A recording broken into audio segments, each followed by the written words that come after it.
Hello guys, welcome to our channel depth study. जैसा कि आप जानते हैं कि हमारा कोर्स चल रहा है बेसिक कंप्यूटर कोर्स और इसमें क्लासेस काफ़ी हो चुकी हैं। अगर आप स्टार्टिंग से किसी भी क्लास को देखना चाहते हैं तो इसकी प्लेलिस्ट भी अलग से बना दी गई है। आप वहां पर जाकर विजिट कर सकते हैं और अपने नोट्स को भी अच्छे से प्रिपेयर कर सकते हैं। अब देखिए, आज हमारा क्लास 17 है और हमारा जो टॉपिक है वो चल रहा था मेमोरी। ठीक है, तो स्टार्टिंग से अगर हम आपको बताएं तो हार्डवेयर को जो थ्री कैटेगरीज में डिवाइड किया गया था, पेरिफेरल्स, और दूसरा था हमारा सीपीयू, और तीसरा मैंने आपको स्टोरेज डिवाइस बताया था। फिर मैंने आपको कल ये भी बात बताई थी, स्टोरेज डिवाइस को आप कह सकते हैं मेमोरी भी, तो मेमोरी ज़्यादा बेटर रहेगा, इसलिए मैंने मेमोरी आपको बता दिया है। ठीक है, तो सी पॉइंट आपका ये है। तो इसी के बारे में आज डिटेल करेंगे। इससे पिछले क्लास में हमने टाइप्स ऑफ मेमोरी बता दिया था, पूरा इसका मैंने चार्ट बनाकर एक टाइप से दिखा दिया था आप किस तरीके से कितने किसके पार्ट्स होते हैं, टाइप्स। ठीक है, तो आज इसके बारे में डिटेल करेंगे, जैसा कि मैंने आपको पिछले क्लास में ये बात बताई भी थी। अब देखिए, मेमोरी क्या होती है। जैसे कि अगर सभी की ह्यूमन बॉडी में भी मेमोरी होती है। मेमोरी का देखिए मतलब होता है याद रखने से, इसका मतलब है जैसे कि याद रखना। आपको कोई चीज़ मेमोरी आपकी बॉडी में जैसे आपके ब्रेन में भी है, तो क्या होता है, आपके अगर ब्रेन में मेमोरी नहीं होगी तो आपको चीज़ें रिमेंबर नहीं रहेंगी, यानी याद नहीं रहेंगी। तो सेम कॉन्सेप्ट ऐसा ही हमारा कंप्यूटर में भी होता है, उसकी भी एक अपनी मेमोरी होती है। अगर बात करें कि इसमें कितने जो कंप्यूटर होता है उसमें कितने टाइप्स की मेमोरी होती है, तो मेनली टू टाइप्स की ऑफ मेमोरी होती है किसमें, हमारे कंप्यूटर में। तो वही यहाँ पर लिखा हुआ है कि there are mainly two types of memory. हमने आपको कल बताया भी था। पहली होती है प्राइमरी मेमोरी और उसके बाद हम आपको बताएंगे दूसरी होती है हमारी सेकेंडरी मेमोरी। पहले हम प्राइमरी मेमोरी के बारे में जानते हैं, क्या होती है प्राइमरी मेमोरी। तो बहुत ही ज़्यादा इजी है। लिखा हुआ है कि the primary memory provides space for store in data and instruction in temporary form. अब इसका मतलब क्या है, जैसे कि हमने आपको यहाँ पर साफ साफ ये चीज़ लिखे, जो प्राइमरी मेमोरी है वो क्या काम करती है, हमको प्रोवाइड करती है जो भी डेटा होता है। जाहिर सी बात है, मेमोरी है तो हम डेटा को स्टोर करेंगे, और स्टोर करने के लिए जो स्पेस, देखिए यहाँ पे स्पेलिंग मिस्टेक होगी, SPACE होगी। ठीक है, तो डेटा को स्टोर करने के लिए स्पेस हमें प्रोवाइड करती है कौन, हमारी प्राइमरी मेमोरी। ठीक है, फिर आगे ये भी लिखा है कि ये जो है क्या करती है, और इंस्ट्रक्शंस इन टेम्प्ररी फॉर्म, यानी जो भी इंस्ट्रक्शंस के होते हैं वो टेम्प्ररी फॉर्म में होते हैं। टेम्प्ररी फॉर्म का मतलब है जो जो परमानेंट ना रहे, यानी अगर हम इसको हिंदी में बताएं तो अस्थाई। कोई भी चीज़ देखिए परमानेंट होती है या टेम्प्ररी होती है। तो ये जो प्राइमरी मेमोरी है, इसमें जो भी हमारा डेटा होगा, जो भी इंस्ट्रक्शंस इसमें होंगे वो कैसे होंगे, टेम्प्ररी फॉर्म में होंगे, यानी कि अस्थाई होंगे। तो इसीलिए इसको जो है हम क्या कहते हैं, मेन। और यहाँ पर एक बात भी लिखी हुई है कि it is also knows as main memory, यानी जो प्राइमरी मेमोरी है इसी को हम क्या बोलते हैं, मेन मेमोरी के नाम से ये जानी जाती है। ठीक है, अगर आपसे कोई पूछे क्या कोई मेन मेमोरी भी होती है, तो आपने तो भाई पढ़ा हुआ है कि एक होती है प्राइमरी और दूसरी होती है सेकेंडरी। तो यहाँ पर आपको ये भी बता दें कि इसको प्राइमरी को ही हम मेन मेमोरी भी कहते हैं। इसका क्या काम है, ये हमको डेटा जो स्टोर करते हैं उसको स्पेस प्रोवाइड, उसमें डेटा को स्टोर करने के लिए स्पेस प्रोवाइड करती है।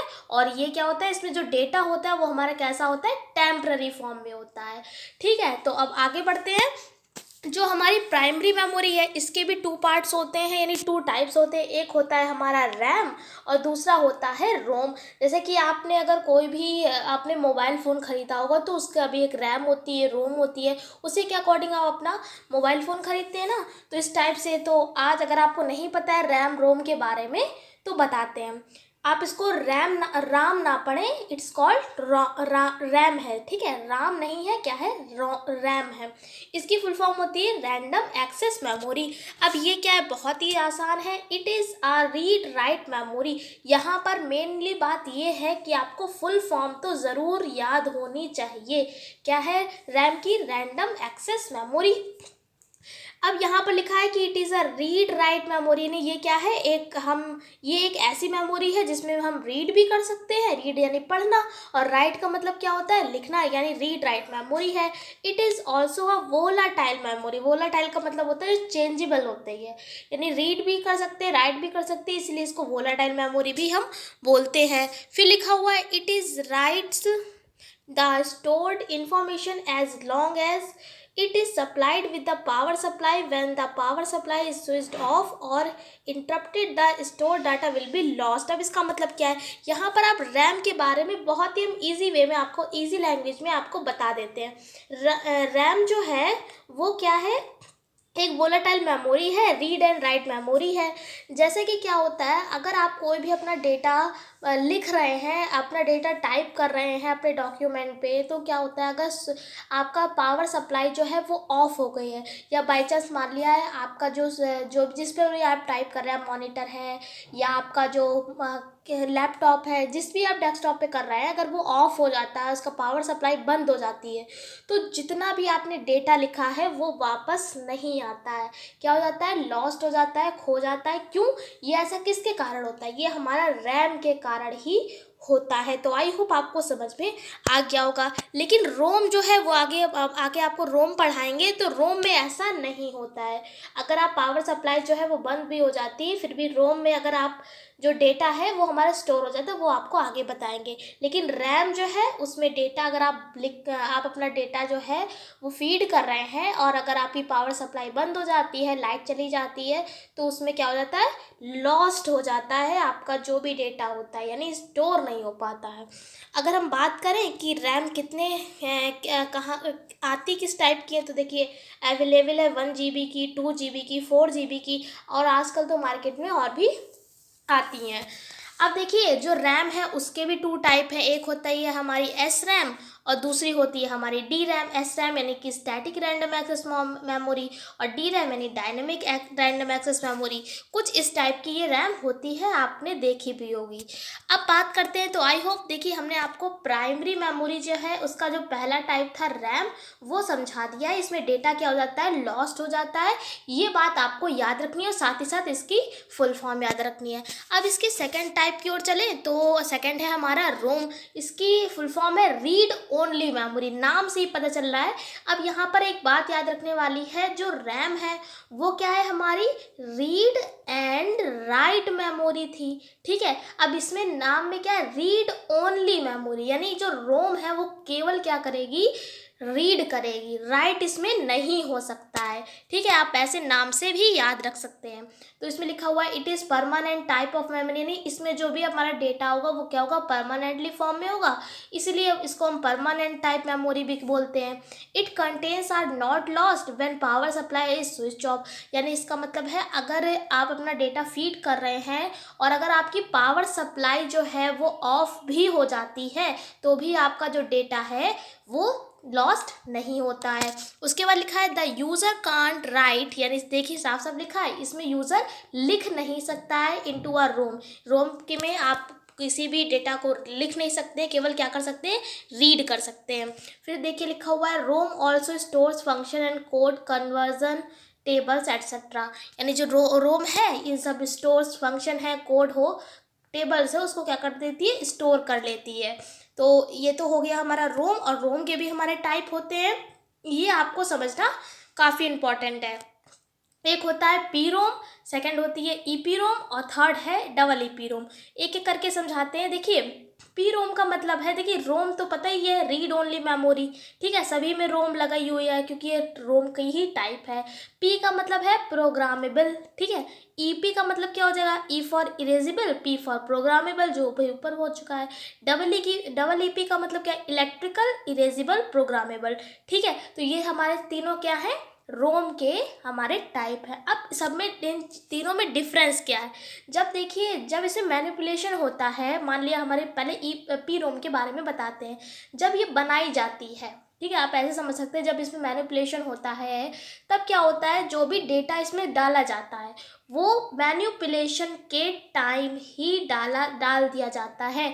ऐसा नहीं है कि आप इसको बनाने के टाइम पर ही जो डेटा होता है वो डाला जाता है। अगर ये एक बार इसमें मैनिपुलेट हो गई है उसके बाद इसमें ना ही डेटा को डाल सकते हैं और ना ही हम इसको डिलीट कर सकते हैं। ठीक है, आप ये बात याद रखें। फिर ईपीरोम क्या है, नाम में ही है इरेजिबल, यानी कि जो भी आप डेटा डालेंगे इसमें क्या होता है, जो आपकी चिप टाइप की होती है आप कह सकते हैं, तो इसमें जो भी आपका डेटा होगा वो मैनिपुलेशन के टाइम क्या होता है, ब्लैंक इस को रखा जाता है। क्या रखा था, ब्लैंक का मीन्स होता है खाली, यानी जो भी आपका डेटा है वो मैनिपुलेशन के टाइम पे नहीं डाला जाएगा, वो आप ब्लैंक रहेगी। अब जैसे कि इसमें क्या होता है, जो भी आपका डेटा डाला जाता है उसको आप क्या कर सकते हैं, इरेज कर सकते हैं। क्या कर सकते हैं, यानी इसमें क्या था, पी वाले में हमारा, हम उस डेटा को ना ही हम उसमें डाल सकते हैं मैनिपुलेशन के बाद, ना ही हम उसमें डेटा को डाल सकते हैं अगर मैनिपुलेशन हो गया है। और अगर डेटा को हमने मतलब डाल भी नहीं सकते और ना ही उसको हम डिलीट भी नहीं कर सकते हैं। लेकिन ईपीरोम में क्या है, जो डेटा होगा उसको हम इरेज कर सकते हैं। इरेज का मतलब वही है मिटा सकते हैं। और किसके ज़रिए मिटा सकते हैं, जो यूवी रेज होती है, जो अल्ट्रा वायलेट रेज होती हैं, हिंदी में परावैंगनिक किरणें, उनके द्वारा इसे मिटाया जाता है जो आपको सनलाइट से मिलती है। अब थर्ड की बात करें तो थर्ड है हमारा double EPROM, E for electrical erasable programmable read only memory. तो इसमें क्या होता है, जो भी मैनिपुलेशन के टाइम जो भी हमारा डेटा होता है उसको हम इरेज किस तरीके से कर सकते हैं। इसमें क्या होता है, आप इलेक्ट्रिकली यानी जो आप अपनी इलेक्ट्रिसिटी के थ्रू इसमें डेटा को इरेज किया जा सकता है। बस क्या होता है इन तीनों में फ़र्क, की जो मैनिपुलेशन के टाइम क्या होता है, इसमें ना ही डेटा आप डिलीट कर सकते हैं ना ही इसमें डाल सकते हैं, बट इनमें क्या होता है आप इरेज कर सकते हैं। और ये इन दोनों में क्या होता है, जो आपकी मैनिपुलेशन के टाइम जो आपकी रोम होती है उसको हम ब्लैंक रखते हैं, इसीलिए हम इसमें डेटा डाल भी सकते हैं और हम इसको डिलीट भी कर सकते हैं, यानी कि इरेज कर सकते हैं। कुछ इस टाइप की होती है, आप देख सकते हैं। रोम कुछ ये है, ये पी रोम है, ये ईपी है और ये डबल ईपी रोम है। थोड़ा थोड़ा सा सब में चेंजेस है वो मैंने आपको बता दिया है। तो आई होप आज का क्लास आपको पसंद आया होगा। पूरा डिटेल में हमने आपको बता दिया है। सबसे पहले हमने आपको प्राइमरी मेमोरी बताया, उसके 2 टाइप्स बताए हमने, रैम और रोम के बारे में। रैम में हमारे 2 थे, एस रैम और डी रैम था, और रोम में भी हमारे 3 टाइप थे जो कि हमने आपको ये वाले बताए, P ROM, E P ROM और डबल ई पी रोम। तो आई होप आज का क्लास आपको पसंद आया होगा। अगर इंटरेस्टिंग लगा हो तो प्लीज़ वीडियो को लाइक करिए, और इसके अगले क्लास में हम आपको सेकेंडरी मेमोरी के बारे में बताएंगे। वो भी इम्पॉर्टेंट है, उसमें डेटा को हम स्टोर कर सकते हैं, बट हमने यहाँ पे क्या बताया था, प्राइमरी मेमोरी में जो डेटा होता है वो टेम्पररी फॉर्म में होता है, ये बात आपको याद रखनी होगी। तो आई होप आज का क्लास आपको पसंद आया होगा। हम मिलते हैं आपसे अगले क्लास में, तब तक के लिए जय हिंद, जय भारत।